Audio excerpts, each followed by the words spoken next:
From Wall Street to managing hundreds of millions in client money, Nick and I use our alphabet soup of credentials to discuss the investing and tax strategies that actually work.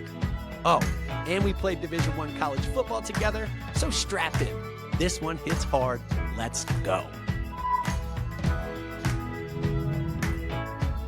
All right, Nick, we've got no lack of things to talk about this week. We've had one of the most tumultuous weeks in the market that we've ever seen. And yet at the same time, with all these events scurrying around, the market's basically still at all-time highs. We're within 2% of the S&P 500's all-time highs. And we've had two massive earthquakes take place. One being tariffs, which we're going to talk about, and two being this massive disruption in the tech space where no one knows what's up from down and what's going to get whacked next. So let's start on the tariff side, my man. It's been an interesting week. Just give me broad thoughts, and then I'll kind of lay the stage out as to what the heck actually the courts ruled, what they ruled upon, why they ruled that way, and where we're going now moving forward. No, we had a big 63 ruling, including two Trump-appointed judges, saying that the tariffs and the way that they were implemented was unconstitutional, right? So we're having a rollback, potentially, of the tariffs that Trump has put on. And really, it's, we're going to talk about some of the details because it turns out the tariffs are not going away. But the way that they're going to be implemented and the tools that are available to this administration regarding tariffs are going to be extremely limited on a go-forward basis as they stand today. Yeah, I think what has been removed from Trump's toolkit is what I call the whack-a-mole tariff. And the whack-a-mole tariff is what he was utilizing to punish particular countries. And what that was under was a ruling that was built back in 1977, which is the IEEPA Act. Don't worry about the acronym. I don't even know what it means. But at the end of the day, what that was built for was to allow the United States president, without the use of Congress, to enact tariffs on a one-off basis in the event of national emergency. Now, what was Trump claiming the national emergency to be? That was what the problem and the sticking point was. The national emergency that he was enacting was a trade deficit. And at the end of the day, as you read through the document of the IEEPA, that was meant for things like counterterrorism, countries that governments were acting completely irrationally, protect and just doing things that were, more ludicrous than just, hey, selling more in our country than they're selling in their country. Now, it was not built for trade imbalances. It was not built to protect domestic labor. It was not for any of those things, but that's what we're using it for. And in effect, over the last 9 months, this is going through the court system. It finally got to the Supreme Court last Friday, and the Supreme Court said, as everyone expected, we are no longer able to do that. So I don't think it came as a shock in the market, and markets really didn't respond to any degree whatsoever. But now it does create some of these complexities, right? So no longer can Trump say, I'm going to slap a tariff on India because they're buying Iranian oil, which we don't want them doing. Or I'm going to slap a 100% tariff on China in response to them deciding they were going to buy soybeans from Brazil as opposed to the U.S. So those things are no longer allowed. But what was allowed, or what continues to be allowed, was broad-based tariffs that were already in place and modifying them. So it's not the one-off singular country anymore that he's able to do. It is the just broad-stroking tariff rate in the United States. And what he did there was say, okay, if we can't collect tariff revenues from these one-off countries, we're going to take that tariff rate, broadly speaking, from 10% to 15%. And everyone gets it. Yeah, that's the executive order that he signed under Section 122. It immediately raised, and this took effect on Monday, that starting tariff level from a 10% up to a 15%. And again, that is kind of across the board, regardless of what country you are, a relationship with you. That is what the tariff is set at for the next 150 days. That's set to expire in July 26th. Without congressional approval. So he needs to go to Congress if they want to keep these tariff levels in place. Yeah, and I kind of make this analogy to eating dinner with my kids. I have 3 little knuckleheads, and if one of them doesn't eat their dinner, They all don't get dessert, right? So you're punishing everyone potentially for a one-off bad behavior. And it really limits Trump's ability to carry a stick, a nasty stick, to punish folks that he thinks are doing, things that are bad behavior economically or geopolitically or just acting, out of hand. Now he can't just punish that individual country, right? And so some of those countries that have been punished in the past were China, were Brazil, were Canada and Mexico. And right, so they all had 25+% tariffs placed upon them. When the IEEPA was announced that it was unconstitutional, all of a sudden they re-racked all the way back down to 10% where everyone else was.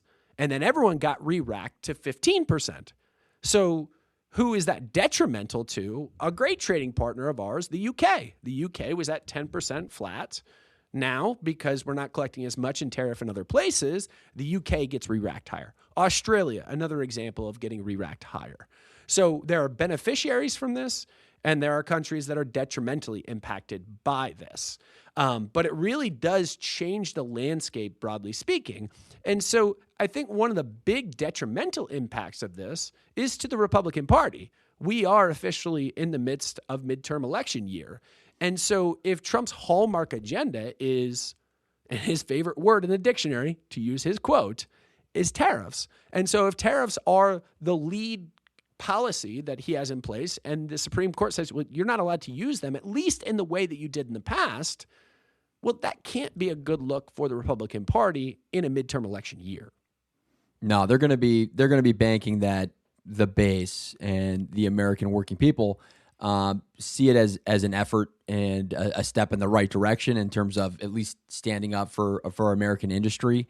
But again, it's another one of those mandates that the Trump administration felt they had that the execution has not been perfect on, right? So hopefully the effort was enough to carry some momentum there, but it certainly doesn't play well in a political advertisement at this point in time. The only other, I guess, saving grace in this whole thing is that I think if you're looking at the inflation impact of tariffs, it hasn't been nearly as bad as a lot of economists out there forecasted. We just had some prints come in recently. CPI at 3%, that's the government data. There's some folks that are saying it would be lower had the tariffs not been in place, but you look at alternative measures like Trueflation, which is taking data points, live data points from a variety of different sources. Their inflation print was even lower. US CPI coming in at 95 basis points, so significantly lower than the government print. So there has been a little bit of breathing room, I think, for the Republican Party that inflation didn't spike back up and really crush the consumer during this period of time. Yeah, no doubt. And I think that affordability is the biggest quote unquote crisis in the public's mind these days.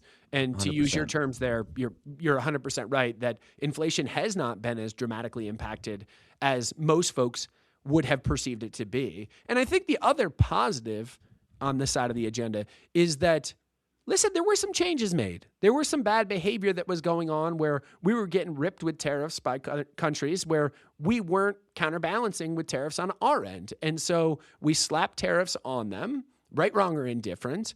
And maybe they did, not maybe, a lot of them did forego the tariffs they had in place that were so punitive to us. So it's not to say that it's just, crazy president that was doing things that were unconstitutional. That's what the left is going to say. The right is going to say that, yeah, but this did make some changes, right? So at the end of the day, I think when you rewind back, if Trump could do it again, maybe he continues to do the same thing and just whack-a-mole against the Constitution and what it was intended to be written as and to be implemented as. And I think it was, to be clear, I think it was pretty darn clear that he was doing things that were outside the bounds of what the IEEPA was actually enacted for. But maybe some things got done there that would not have gotten done if he had to go through Congress, which is what he will have to do on an ongoing basis moving forward. So it'll be interesting to see from the other aspect of it is, okay, well, now also you've had these companies in the United States who have had to pay these tariffs that were levied against them. And so And I'll draw one more line of distinction here. Not every Trump tariff is gone, right? I think we've made that clear at this point. But the best estimates that we can see is in 2025, we collected about $300 billion worth of tariff revenue. And we certainly have a national kind of debt situation that we need to start to wrap our hands around in one way, shape, or form. And this was part and parcel a way to help that underlying issue at hand. It looks like of that $300 billion, we're going to have to pay back $133 billion. At least that's what it looks like on paper.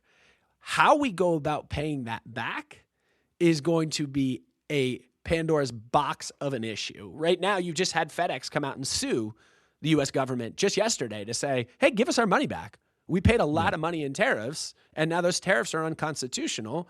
So we are constituents of the United States of America, and if they are unconstitutional, we're due that money back. So, man, it is going to be a litany of these things coming to the table, I would imagine. Yeah, and I think it's going to take some time for all that to work out and go through the courts. But you saw a little bit of a rotation in the markets on this news.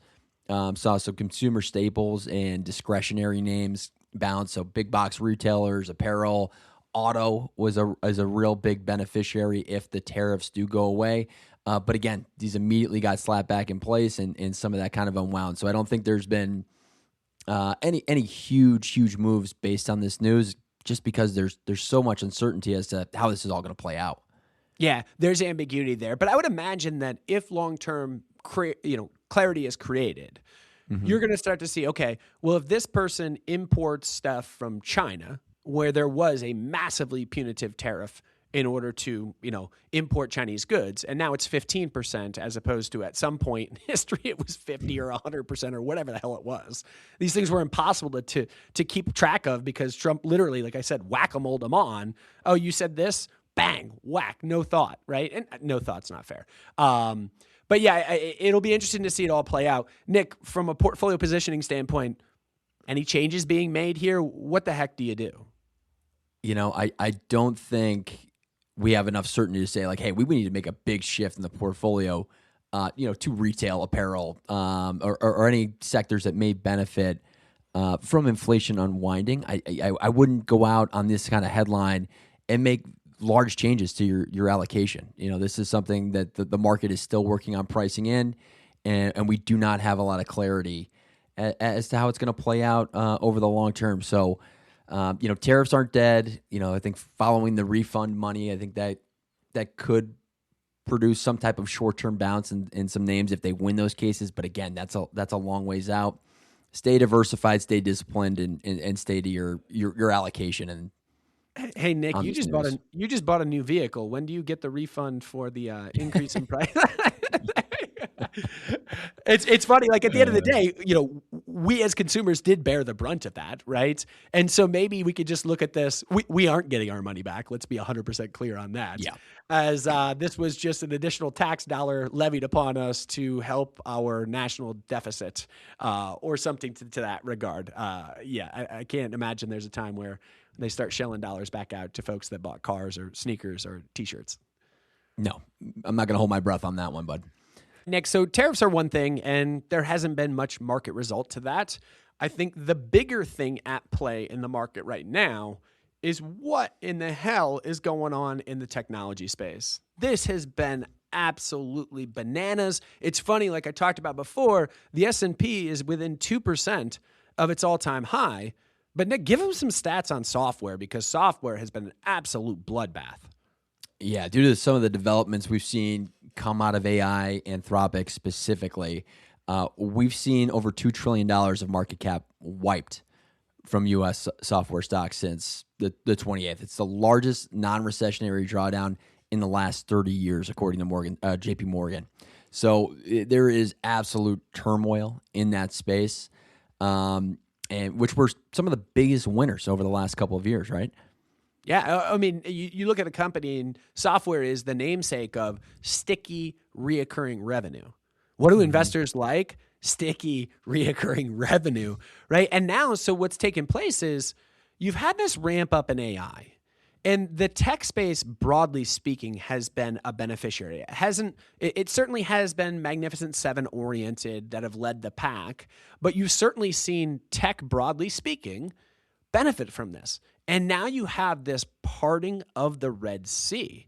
And you start to say, okay, well, if AI is able to do a lot of the things that maybe Salesforce has done for a company in the past, and these CRM data systems on the back end, what if now, Anthropic can do it, or OpenAI can do it, or whomever can do it that is now an AI player, and all of a sudden you just have those companies getting absolutely smashed. Oracle down 58. You had, who was it that was down? Microsoft was down 30%, which Microsoft is also an interesting one because is it AI? Is it software? It's kind of, on the line between the two of those because Microsoft has a massive position and ownership in OpenAI. So it certainly is on that side of the coin, but Microsoft at its core is software. So the market has held no prisoners here, and it's whacked even Microsoft that has the AI arm to it. But you've had more broad-reaching. Salesforce was the one I was referencing, down 42% there. So it's been a really rough go of things on that front. But this has been more broad-reaching too. So now what you've had is software got absolutely clobbered. And then just yesterday, which is Monday the 23rd, you had financials get clobbered. Yeah. And financials in one day were down 4.5%. And people start scratching the back of their head and they're like, well, what does this got to do with software? What does this have to do with AI disruption? And I think the fact of the matter is they're the biggest lender to these underlying software companies. So now they're like, okay, if software is going to get whacked, then can they pay their debt obligations? And banks start to get whacked who lended to them. But Nick, let's just talk about, okay, software is getting bludgeoned right now. Is the actual cash flow coming from these companies, do you expect it to be hit today? That's where I think there's this big disconnect as to what's going on. These are very high margin businesses. And the story, again, that we're looking to play out isn't going to happen overnight. These are enormous ecosystems that companies have invested a ton of money into building out their CRM, for example, with Salesforce. And you and I have worked at large organizations that are not tech-oriented at their core. In order to make that kind of a pivot that quickly is an undertaking that we couldn't even fathom at the shops we were working at. So I just think there is probably a re-rating that needs to happen when you discount the cash flows of these businesses over time. But it's probably not to the effect that we're seeing today. Yeah. So I think I see it the same, where you look out maybe 5 years from now, you start to have cash flows being impacted. Basically what's going on here is they're saying that these companies are going to build their own CRM systems internally and have the data collected via AI. And these companies with tens of thousands, if not hundreds of thousands of people are going to be able to migrate from one system to the other. Right. And we talked about in the last kind of segment of this, like how slowly Congress operates. Like those big companies operate like Congress does. Right. So for the ability to plug and play, right, then it's just not in the short term. So, does it make sense to have these things re-rated? Like, to use your point there, it probably does. The terminal value at the end of the day of these software companies probably will have AI eating into them, right? And as these things improve, and then consultants come in and start to show these big corporations how to develop their internal AI to then exit out of their old CRM system, but they have to port all the data over. There's a massive undertaking that has to take place there. So, will that happen in the short term? Oh my gosh. I think almost undoubtedly it's not going to happen in the short term, but stocks are a future discounting mechanism, and they're looking out 5 and 10 years down the line. So that's software, right? And software has been the epicenter. Anything software-oriented has gotten absolutely clobbered, right? But what we've also seen more recently here is you've seen some struggles out of the Magnificent Seven names too. And I think that's a little bit less software-oriented, and that's a little bit more, are you guys effing crazy? Like, we just got through earnings season, and we see what your projected CapEx is. Are you out of your mind, right? And we talk a long time for several years now about, okay, this is getting ridiculous. It's getting ridiculous. I think it finally hit a crescendo. The amount of spending. So I'll give you some statistics on 3 companies, and I'll just give you the average numbers. Amazon, Google, and Meta, right? So their operating cash flow. Their operating cash flow is all of their sales dollars, all of their income, minus their fixed expenses, right? So their operating cash flow, they are going to spend more than that number this year on their CapEx, on their capital expenditures to build out data centers. So this is like, Nick, you and I at home, like we get a paycheck and we've got fixed expenses of groceries, taxes, mortgages, and car payments, and saying, I know that's $100 a month, but we're going to spend $114. So they're spending 114% of their operating cash flow projected this year. What does that mean? That means they're taking on debt, or they're spending savings, right? But a lot of them are taking on debt to build out this AI. And I don't know if, Nick, you have a through shot or a through look on this where the profitability is actually being generated, but I don't see it yet. It's not coming through in the numbers that I can see. So the market's now saying, all right, when do the profits come? Is this just getting stupid at this point? Oh, and by the way, are all of these companies doing all of this spending? Are each one of them going to be the de facto AI leader? Or is there going to be some discernment of a winner and loser along the way? And am I in the right stock? Yeah, without a doubt. And I think for a lot of these Magnificent Seven, it's again the same story as kind of software, where you had very asset-light businesses that were extremely high margin and cash flow. Right, that was why they received the multiple that they did, and with this massive increase in capex, that changes the equation and how you're valuing these companies over the long term.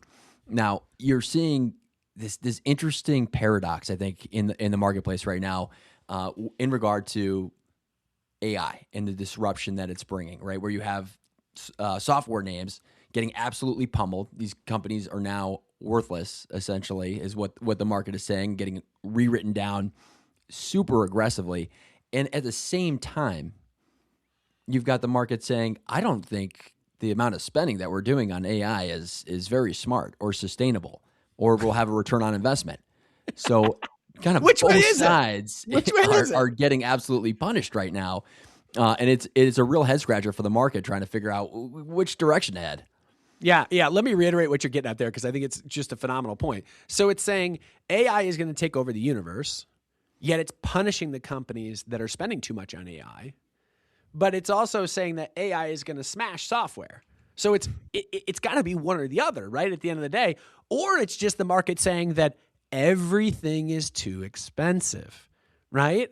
And maybe it's just saying everything in the technology space is too expensive, and we're rotating into, for the first time in a long time, energy. We're rotating into basic materials. We're rotating into industrials. And what you've seen is, again, if the Magnificent Seven are down on average like 5 or 6%, 6.5%, I think, as of today, and the S&P 500 is basically flat for the year, that means everything else is actually doing incredibly well, because the Magnificent Seven stocks make up 35% of the S&P 500, Yep. right? So you've got the biggies selling, but clearly the money is rotating and going somewhere else because people aren't hitting the exits, or you would see it in the S&P 500 gapping downwards, and you're just not seeing that. So it's really interesting from that standpoint. Maybe I'm missing something there. No, the rotation has been extraordinary. Again, into a lot of pick and shovel type of value-oriented industries, which has been healthy to see. We've been talking about the concentration risk in the S&P 500. You know, owning SPY or VOO, you weren't really as diversified as you thought you were at those levels. And we're telling people to kind of diversify away from some of these super high-flying names. And we're seeing that play out. I mean, a couple of weeks ago, we saw the 4th biggest rotation from momentum-oriented stocks to value-oriented stocks that we've seen since 1999. So the move has been dramatic, and I think a lot of people repositioning based on the things we just talked about: the increased capex spending, reduced profitability of some of the market leaders in the Magnificent Seven. And these high momentum names and the disruption that AI is presenting to them. So I think it's been healthy for the market to see that. and pretty impressive, honestly, that the S&P is relatively flat for the year. Yeah, yeah. And it's funny, when you talk about the picks and shovels too, also within the tech space, the thing that's held up really well is the pick and shovel within tech, which are semiconductors, right? Yep. So we know that these guys are flooding money into the market to build out these data centers. Well, the data centers are incumbent upon semiconductors, right? And the other thing that the data centers are incumbent upon is the actual electricity and the infrastructure that surrounds them. And that's something that we've been pounding on the table now for 2 years. And so that's continued to hold up well. But everyone's Lord and Savior is coming to report earnings tomorrow, right? And we're going to see, does that pick and shovel story on the semiconductor front still hold its weight? And I will tell you that NVIDIA's earnings report will be widely watched as always. But what folks are going to try to read through here is, okay, is the demand still there, or have the folks in the big software space, the big AI space, rather, started to say, hey, maybe our investors are punishing us for spending too much here and starting to back away? I actually don't think the time is yet that they've seen that back away, but we'll find out. Jensen Huang is an incredible salesman, so I don't expect anything but glory to come from that. But who knows? The market surprises you oftentimes, and NVIDIA is the bell cow that the market's been leaning on now for 2 or 3 years. Yep, and it continues to chug along. Semiconductor ETF up 16.5% year to date. So really shouldering a lot of the load from that Mag 7 there. No doubt. And so, what's funny is that also kind of brings up the topic of global or international versus the U.S. as well, because I don't think people realize how much outperformance there's been from international stocks last year and this year versus U.S. stocks. So last year, the S&P was up 17 or whatever it was. The international markets were up 33, right? So I think there was 18 points of disparity there. Don't check my math. 18 or 15 points of disparity, 15, 18 points, whatever, but of international stocks in the lead. This year, out of the gates, we've already got an additional 10 pumped on the board, where international is up 10 and the S&P is basically flat. And so one of the reasons is they don't have the software companies, so they don't have that massive headwind playing out. They don't have the big AI players where the market's starting to question, hey, are you idiots spending too much? They do have in the tech sector the chips, and the chips are rocking and rolling. Taiwan Semi, ASML, that's all international stuff. And if you see semiconductors up 16% for the year that you just mentioned there, obviously international is a beneficiary of that relative to the software heavier version of technology that sits in the United States.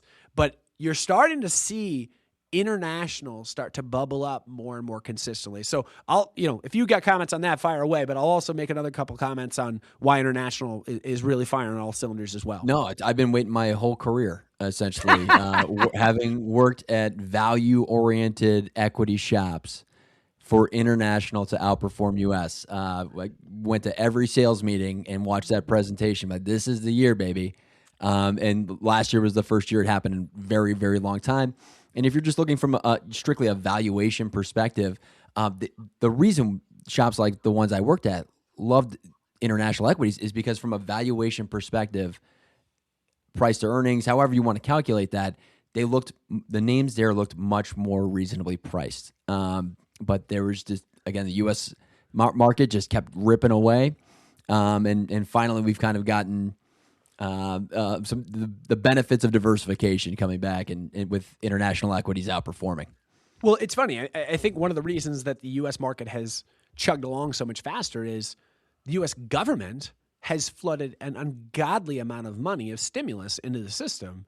And Europe and Asia just got a little bit of that medicine themselves and said, hey, you know what? We should do that as well. Now, from Europe's standpoint, it's come predominantly in defense spending. So that wasn't something they desired to do per se. But nonetheless, the market's getting flooded with dollars that are going to the defense build out. And those dollars are matriculating through the system and causing more economic growth there. And that is not a function of something they want to do. That is a function of them having the tyrant of Vladimir Putin that is knocking on the eastern door of, somewhere like Germany, right? Not literally, because Poland separates the two, but they're pretty darn close, and they are scared of what he could continue to do there. So it's defense spending there. But really, the other one that's been a bit of a surprise is out of Japan. So Japan in October elected its first female prime minister. And she said, hey, we want this economy to grow, and we're going to take a page directly out of the American playbook, and we're going to start to spew stimulus into the system. And stimulation in the system is good for stocks, right? You have government spending money, it's getting pumped down into companies, companies' values are going up, and all of a sudden you can create this feedback loop of, okay, look at those Asian, Japanese, or European stocks. They're starting to move in the right direction. The U.S. is starting to sputter, and success begets success, and you can have that thing spiral up. Does it last? I don't know, but it's been dramatic. You've had 25 points, that is, of disparity of outperformance in international markets in the last 14 months versus the S&P 500, which is pretty darn dramatic. It really is. And it's not just developed markets like Europe and in Japan, but you're seeing it in emerging markets as well. Just looking at, core EM, you're up 14% year to date already. So there's a huge rotation. Again, we talked about it within the sectors within the United States, but it's also happening from a U.S. to international across the board so far this year. And you're seeing massive flow of assets, right?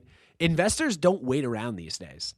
They chase very, very quickly. And I don't know if that's indicative of, hey, now it's more a retail-driven market where retail drives about 25% of the flow and retail's more finicky. And I'm not saying that's a bad thing. Like, they've chased now money overseas and it's worked, right? Are they buying a peak? Who the hell knows, right?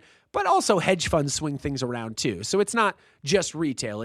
It's where is the success taking place now?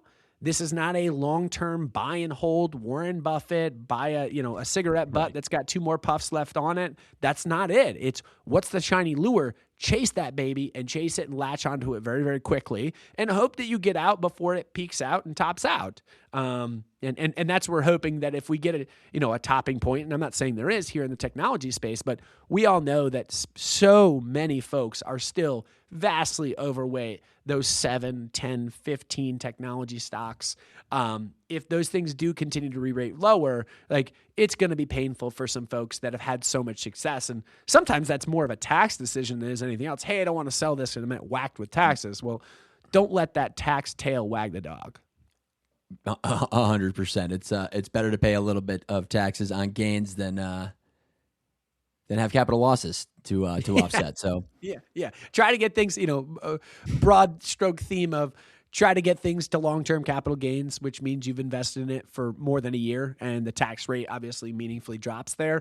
It's not to say make a bad decision waiting for a year, but most things and most investors are not looking at things in shorter than a 1-year lens, right? You want your investment thesis to play out, and typically that takes more than a year to do so. So once it's played out and you've realized your profits, you're over a year and in that lower, less arduous tax bracket of long-term capital gains. Yeah, so I guess just let's kind of just wrap it up. I guess we've talked about diversification, a couple other places to look. What are your other takeaways in terms of, in conclusion, what we've seen in regards to the fallout in tech here over the last couple of weeks? Yeah, well, I'll start on tariffs and just say from a tariff perspective, expect a lot more noise, right? And I don't necessarily expect that noise to generate too much market referendum where you're going to see massive swings in underlying asset prices, because I think the market has just become numb to tariffs at large. They didn't make as big of an impact as most folks thought. And at the end of the day, we've swung them on and swung them off so rapidly that once the April 8th or whatever it was, Liberation Day tariff craziness hit, the market just became immune to them. So I don't think that tariffs, you should expect massive market movement. It does create noise and short-term chop, don't get me wrong, but massive long-term sustaining changes, I don't necessarily foresee that happening. On the other side of the equation, from a tech perspective, just know what you own, right? So don't get over your skis in any one underlying sector, or more specifically, any one underlying stock. If you were a Microsoft advocate, you're down 30%. God bless you if you were an Oracle advocate, you're down 58%. And it's funny, a lot of people chased that and bought that when the OpenAI announcement was made in that partnership, and it ballooned upwards. And then people said, well, OpenAI can't pay for that shit anyways. And then all of a sudden it cratered downwards. So don't chase stay disciplined, stay diversified now more than ever because it is so unclear as to the direction of the lead sector here in the United States, which is technology. What's going to win out? AI, software, who the heck knows? So stay diversified is the moral of the story here. No doubt, buddy. I think that's sums it up perfectly, and what we preach to our clients every single day. Quick ask. If you're enjoying the show, hit the follow and drop a rating. It helps more folks find our podcast. Thanks so much. The